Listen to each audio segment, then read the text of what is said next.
Hello and welcome to another episode of Just Jets. What is going on? I am Matt O'Leary. I'm going to be hanging out with you, and I am very excited to get into yet another episode of this lovely, lovely program that we call Just Jets. It's a podcast we've done now 192 times. It's a lot of episodes. I appreciate you guys hanging out with me for 192 episodes. That's a lot of fun.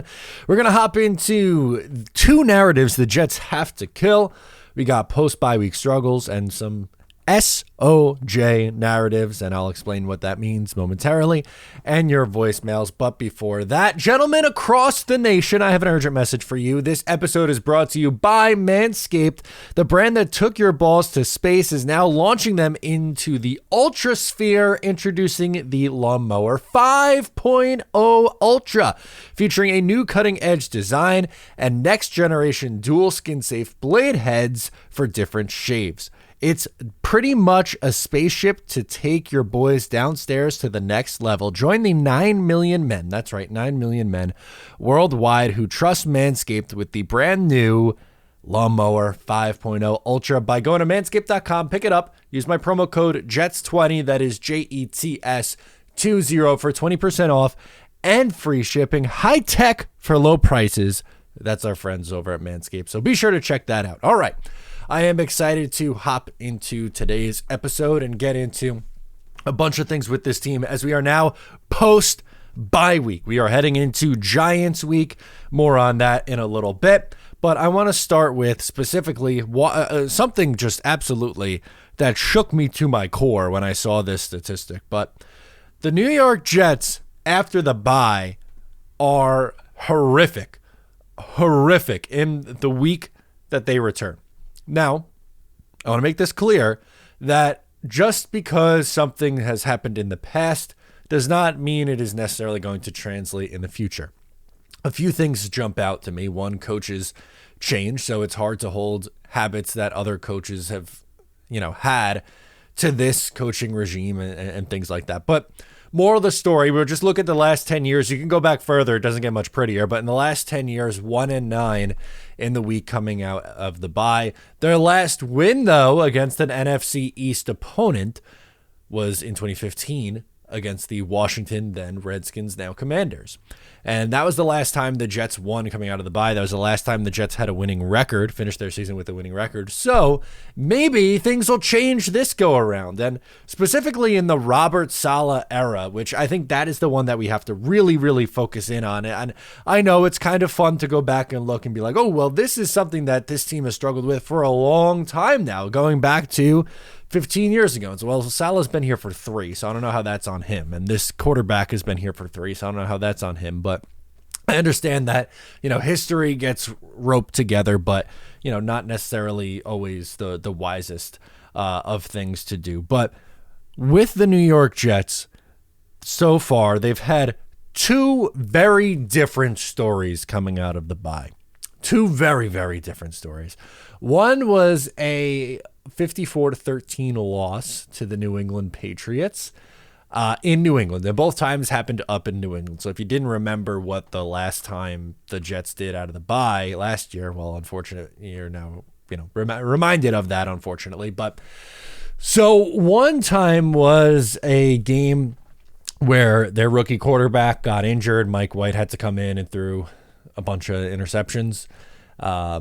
And didn't play. The Jets defense was horrific at this point. They were giving up points left and right. They were really, really, really bad. They were a really, really bad unit in 2021.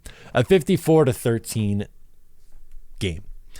Next time around in 2022, you have a second-year quarterback. You're coming out of a bye and a really nice win. A win that was a surprise, a game against the Buffalo Bills.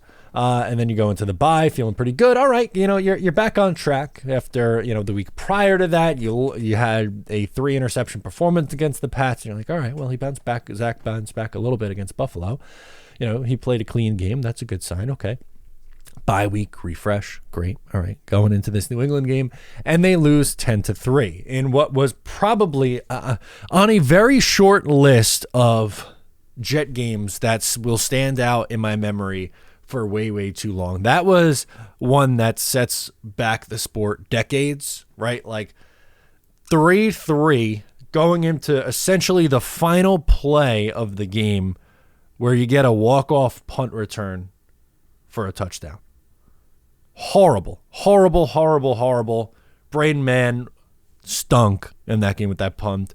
And thank you, Thomas Morstead, for being an upgrade. But also, more importantly, Zach Wilson was terrible.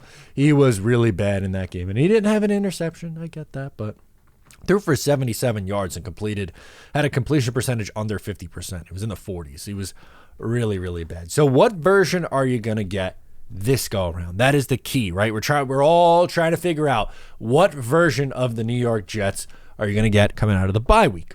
Is it going to be a huge letdown game like it was up in New England 2 years ago? Is it going to be a frustrating loss? Or is it going to be something completely different and a nice performance coming out of the bye? And in his press conference on Monday, Robert Saleh spoke about keeping the guys, engaged, and they're going to try to do some things a little bit different this year out of the bye. But they need to get this thing back on track because coming out of the bye. And again, I know every single year is different. And believe me, I have much more confidence coming out of this game, out of the bye week than I have in years gone by. Maybe not last year. I thought last year's Jets team, they should have come out of the bye and won that game in New England. And if, they had average quarterback play, I'm sure they win that game going away. But it does feel like now would be the perfect time to end that narrative. We've been a terrible team against the bye. No one coming out of the bye. Nobody expected us to do anything this year. We're 3-3. After Aaron Rodgers goes down, I should rephrase that. After Aaron Rodgers goes down, nobody expected us to do anything. Thought another year we're going to go 4-13, 6-11, and it's just going to be a wasted season because they don't have a quarterback. Prove them wrong. Let's go out there and prove it against a New York Giants opponent that really, I know they won against the Washington Commanders, and the main takeaway here is how much their defense has improved. And that's kind of what I want to get into in this topic, in the second topic before we do your voicemails, is ending a same old Jets narrative, because too many times, right, like these expectations get built up and then you're going up, and then it comes crashing down. And whether it's sports talk radio in New York or Giants fans, I've seen a lot of people saying that this is going to be a same old Jets moment. Everyone thinks they should win. They're playing the lowly Giants, who are 2-5. They're coming off a big win over the Eagles, and now they're talking about, you're going to be a playoff team this year, and you come out and lay an egg and lose to your crosstown rival in the New York Giants. That cannot happen. It can. And that's not to discredit the Giants, because I do think that there's a path where the Giants can win this game. The Jets are a 3-point favorite. Spoiler alert for the week. I do think the Jets win this game. I think it's a close game. I think it's a one-score game. I don't think the Jets or the Giants, for that matter, are going to run away with this. The Jets are not built to run away from teams. They are going to play tight, low-scoring games because they play defense, they run the football, and they have a game manager quarterback. That's just how this team is built right now. But you have to go in there and find a way to win, whether it's against Tyrod Taylor or Daniel Jones, whether Andrew Thomas plays or he doesn't play. None of that excess stuff matters. The reality is this is a team that is 2-5, that in their second win of the season, their 2 wins so far this year. That one was a crazy comeback in the second half against the Arizona Cardinals team, in which a game that Daniel Jones looked really good in the second half, and 14-7 win against the Washington Commanders, and they're playing a quarterback who gets sacked significantly more than anybody else because he holds onto the ball. You thought Zach Wilson held onto the ball for a long time. Sam Howell also holds onto the ball for an eternity. And granted, Sam Howell's made some big plays. He's a very frustrating quarterback. It's almost Ryan Fitzpatrick-esque. He does some things and has some games where he looks really good. And okay, maybe there's something here. And then he has games where he doesn't look so great. And it is what it is with a young quarterback, and I guess a gunslinger mentality. I would say Sam Howell's a gunslinger, but it was a really good recipe for the Giants defensively this past week in this game against Sam Howell and the Washington Commanders because he holds onto the ball for a long time. They got a bunch of sacks, and that Washington offense couldn't do anything. Now, you would expect Wink Martindale is going to dial up the blitz against Zach Wilson, but as I did in my video yesterday, there's been some stats and some signs that Zach Wilson's been a little bit better under pressure this year. He doesn't rank last in so many key categories like adjusted completion percentage, or he doesn't rank last in turnover-worthy plays. He actually ranks in the top 10 in both of those while facing pressure. Now, granted, his time to throw is still a little bit too high, but he's avoided making that catastrophic mistake. So if you could get the ball out quick, that would be my game plan if I'm Nathaniel Hackett in the passing attack. Obviously, I think it's going to be a big Breece Hall day. That's what my main focus would be on, is running the football. I think that's how you beat this Giants team. But even still, if your game plan is a heavy Breece Hall usage, you're still going to need your quarterback to throw the ball, 25 times? And on those 25 dropbacks, I would have a similar game plan that they had against the Eagles, where they're running a lot of slants. Allen Lazard, Garrett Wilson, drop back, get the ball out. Eagles is a good example of a team that gets after the quarterback. They have a great defensive line.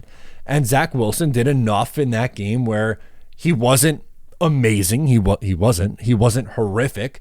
He completed 55% of his passes and didn't turn the ball over. If he does something similar in this game, you're probably going to win. I hope he does even better in this game, because I don't think the Giants defense, although improving, is at the level of what the Philadelphia Eagles defense is.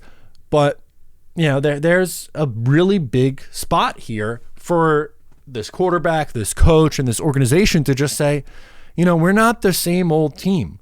We're not going to be struggling the week out of the bye. We're not going to collapse like we did last year. Our quarterback's not going to fold. Zach Wilson is not going to fold under the pressure. We're going to come out and show that this year is different. And why not? And again, the Giants are not as good as the Jets on paper right now. They're a 2-5 team going up against a team that's 3-3. There's no excuse. If the Jets lose this game, that is really, really bad for them. It is really bad, and I get it. The Giants are a desperate team, and they are playing a little bit better recently. They are. And their defense is improving and looking really good in a strong suit, but still, that's a very, very poor offensive line. They have a ton of injuries on that offensive line, and the strength of this Jets team is their pass rush. Get home and wreak havoc. You're going to have a big game like that from your defensive line. That, to me, is what's setting up perfectly for the Jets in this game, is that they are going to have to, their defensive line is going to have to come alive, and I think they can. And you're hopefully getting Sauce Gardner and DJ Reed back. More on that later in the week. We'll find out. They're still, as of Monday, we're in concussion protocol. We'll have more information as the week goes on if they'll be good to go or not. But again, I don't want to hear any excuses. If they were to lose this game, it would be, that's a good defense. The Giants defense is improving.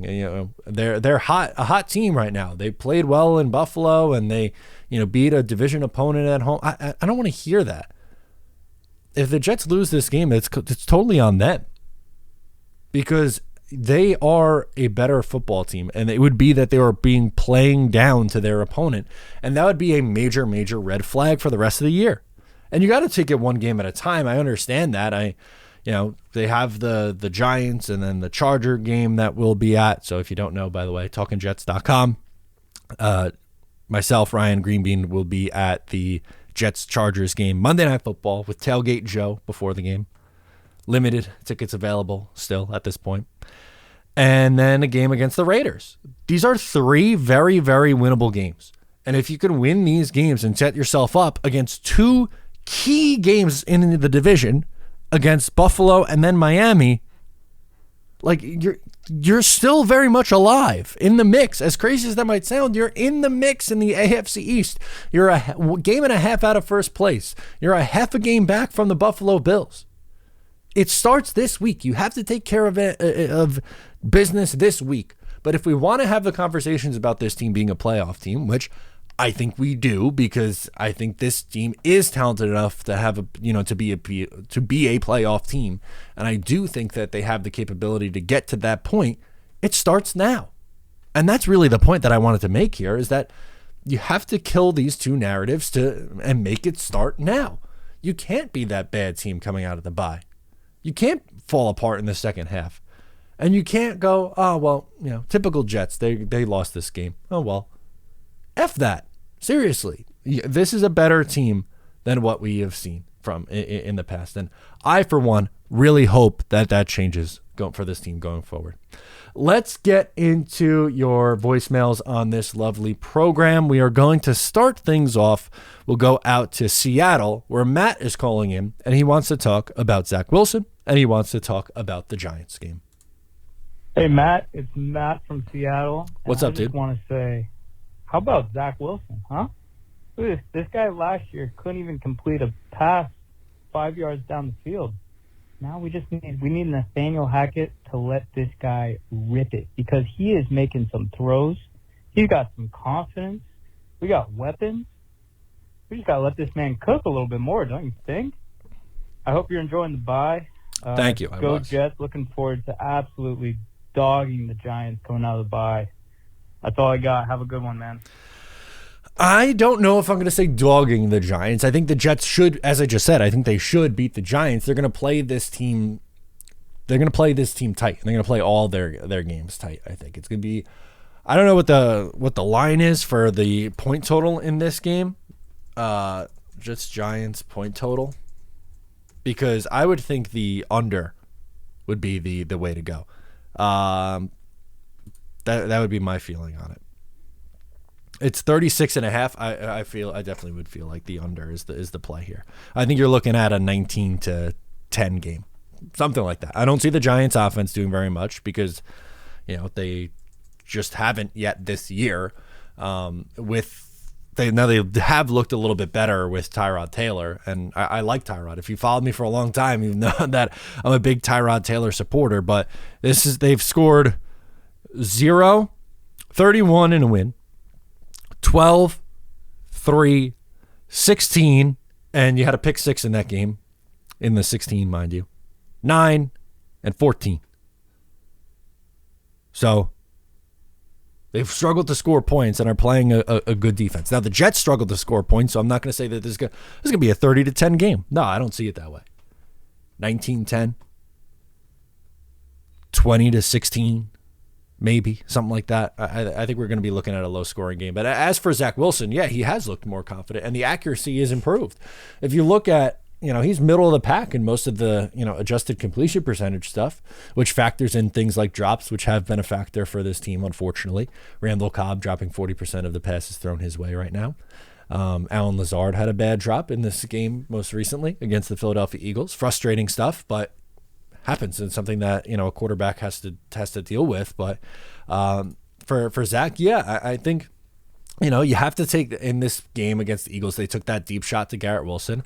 He's someone who I think needs double-digit targets in a game. Tyler Conklin's been someone who's been productive for them the last few weeks. I think they don't have a phenomenal number 2 wide receiver option. I like Allen Lazard. I think he's a pro, but outside of that, Randall Cobb is a shell of himself. They have a UDFA and Xavier Gibson, and I think Tyler Conklin and Jeremy Ruckert, get them involved, and get Breece freaking Hall involved in the passing attack, and you might be onto something here. It might not matter that your wide receiver core is probably below average, because you're getting the tight ends involved and you're getting the running backs involved. But I think if you're Nathaniel Hackett, continue to be aggressive on especially on early downs. They threw the ball more on early downs against Philly than they have in past weeks, and I think their best game plans offensively have been against the Chiefs and against the Eagles, where they were more aggressive on early downs. I think that's the key. Let's next go to James in Jersey. He wants to talk about the final record. What do you think the final record is going to be? Yo, Matt, James from Brick, New Jersey. What's up, man? A couple things I wanted to get into with you. First off, I wanted to hear what you think the final record of the Jets season is going to end up being. Personally, I would have to go with 10-6, which, granted, everything that we've been through, I think would be a really solid season. We probably still find our way into the playoffs, and you never know from there. Maybe Rodgers comes back, and yeah, we'll see. And the other thing that I wanted to mention with the trade deadline coming up, I know in the off season we were looking at Ben Jones, the center from the Titans. I haven't heard anything on him. I don't know if he signed with another team, if he retired, or if he's still available. But I know with the Pittman injury, we're definitely going to need some help on the interior O-line. So, if he's still out there, that'd be a guy that I would like to, possibly inquire about. But let me know your thoughts. Thanks again, Matt. Yeah, couple things. So on the final record, I think the Jets go 10-7. I think the 4 games that I think they lose, I think they lose in Buffalo. I'm giving them 2 losses against Miami, but maybe they split with Miami. I have on the road in Cleveland on a short week as a loss. Those are the 4. Maybe you swap out one of the Miami ones, and then they lose to Houston or Atlanta, like a game you don't expect them to lose. They drop, because maybe that's more realistic, right? Because it's the NFL. You beat teams you're not supposed to beat. You lose to teams you're not supposed to lose to. But I think when it's all said and done, I think they land on 10-7. Which would be really nice for this team if they could find a way to do that and go 7-4 down the stretch here in the second half of their season. I think that would be massive for this team, and I think schedule lines up for a real shot to do that. And who knows, maybe it's higher than that. And honestly, when you look at the Miami Dolphins and the Buffalo Bills schedule, 11-6 might be enough to win this division. Miami Dolphins have a tough schedule the rest of the way. They have Philadelphia. They just played Philadelphia. They lost to drop 5-2. They have New England, who they play tough. So maybe we toss out New England. But they have Kansas City before going into the bye. Out of the bye, at home against Vegas. The Jets at Washington versus Tennessee against the Jets. And then they close out the season with Dallas, Baltimore, and Buffalo. That last 4 games is really tough. Jets, Cowboys, Ravens, Buffalo. That's 4 teams who are probably playoff teams. I'm not saying they're going to lose all those games, but there's games where they can lose in that stretch. And Kansas City is a team that I would expect Kansas City to beat the Miami Dolphins. I would think. I think it would be a good game, an explosive game, but I like the Chiefs defense more than I like the Miami Dolphins defense. And then as for Buffalo, I mean, that's another team is not easy. They have a short week this week against Tampa Bay. I think they probably bounce back, but on the road against Cincinnati, against Denver, they have the Jets again, then the Eagles, then their late bye week in week 13. It's at the Eagles, by the way.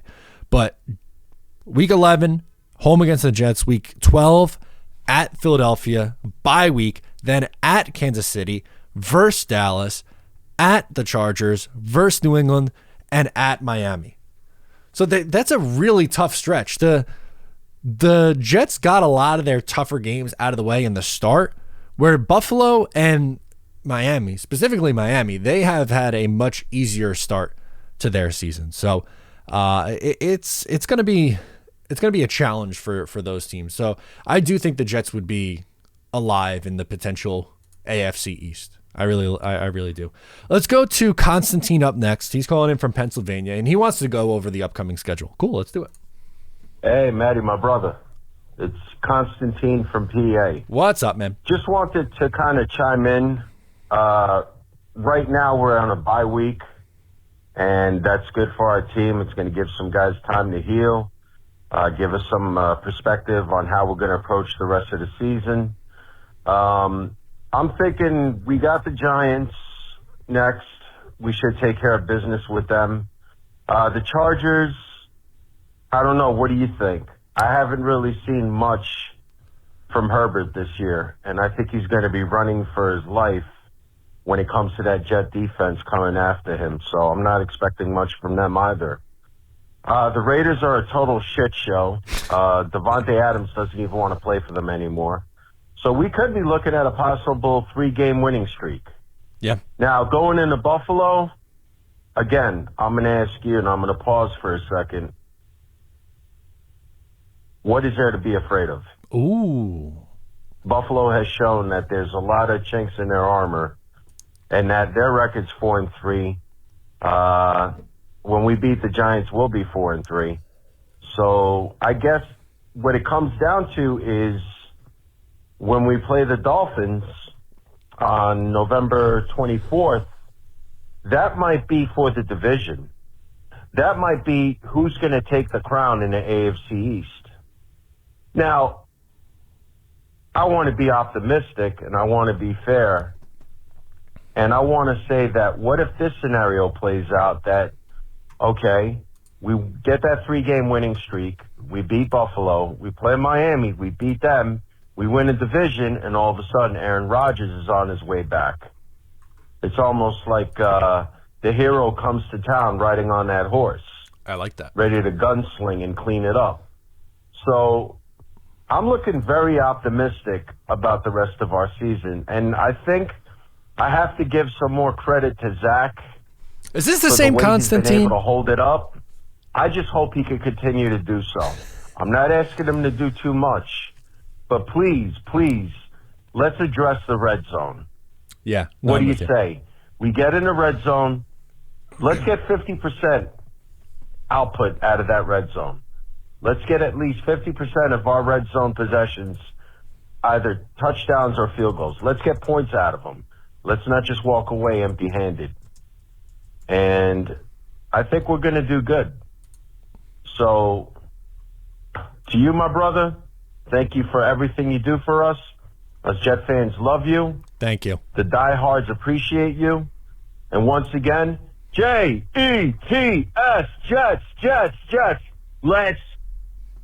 Oh, the go got cut off. He said, let's. And I was waiting for the go. And he got cut off at the end. But who is that positive man? And what have you done with Constantine? I like that positivity coming out of the bye. I appreciate that positivity coming out of the bye. The Jets do have Miami again, though, on December 17th.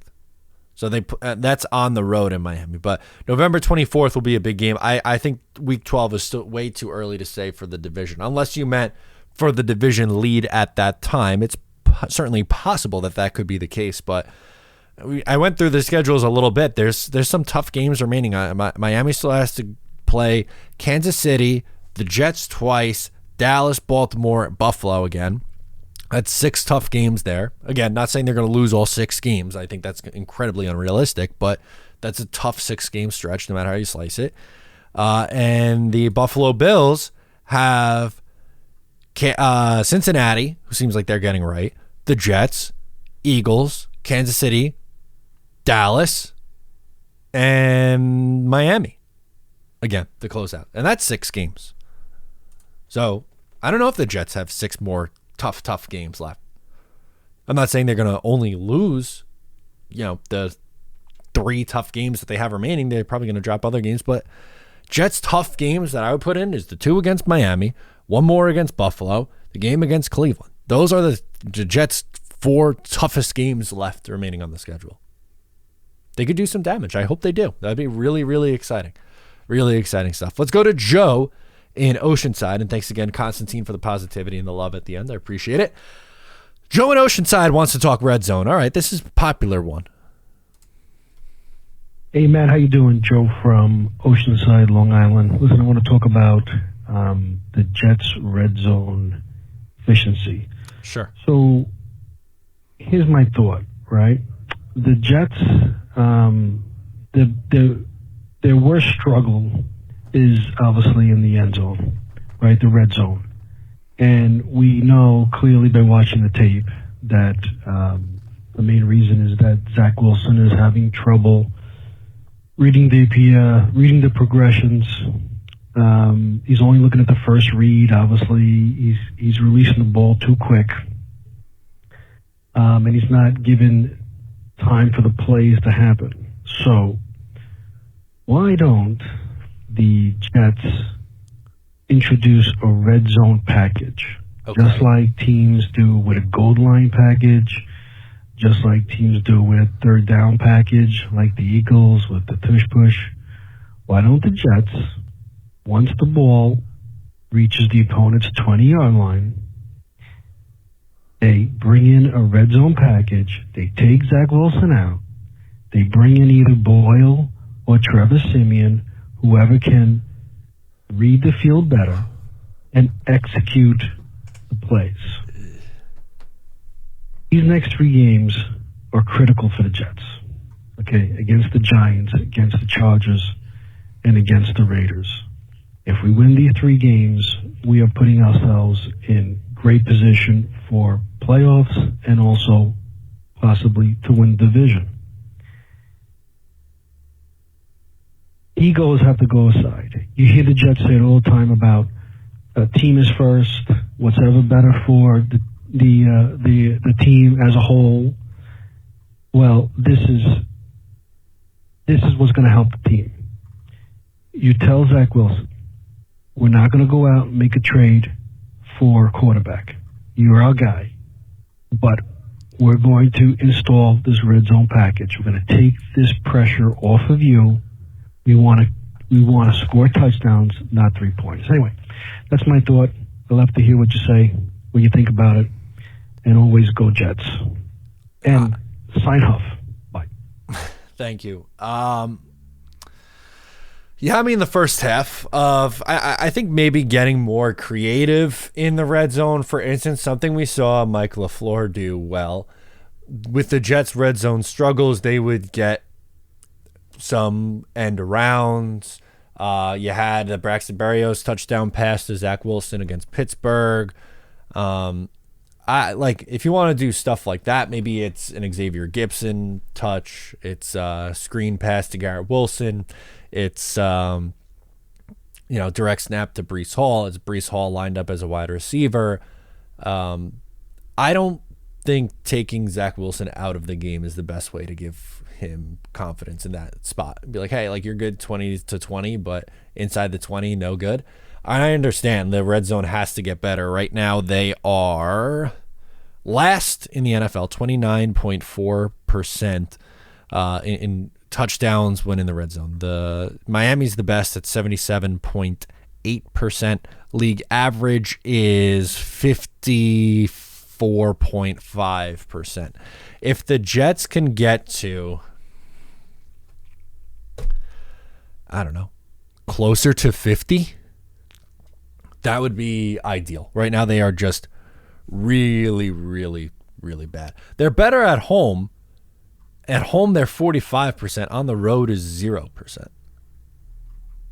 Not good. Obviously not good. That's going to have to change. I think you get a little bit more creative maybe, and that is definitely a creative idea, but I don't think that is the way to go about it. Pulling the quarterback to then put Trevor Siemian in or Tim Boyle in for inside the 20. I'm going to pass on that one. Let's go to Billy Bilstein, legend. Hello, Matthew O'Leary. This is Billy Bilstein. Hello, Billy. Or Bill Stein, depending on your accent and other cultural things. Matt O'Leary, I want to tell you that this is a victory week for us. Now, let me explain this so you can understand it. Because the Philadelphia Eagles beat the Miami Dolphins and the New England Patriots beat the Buffalo Bills,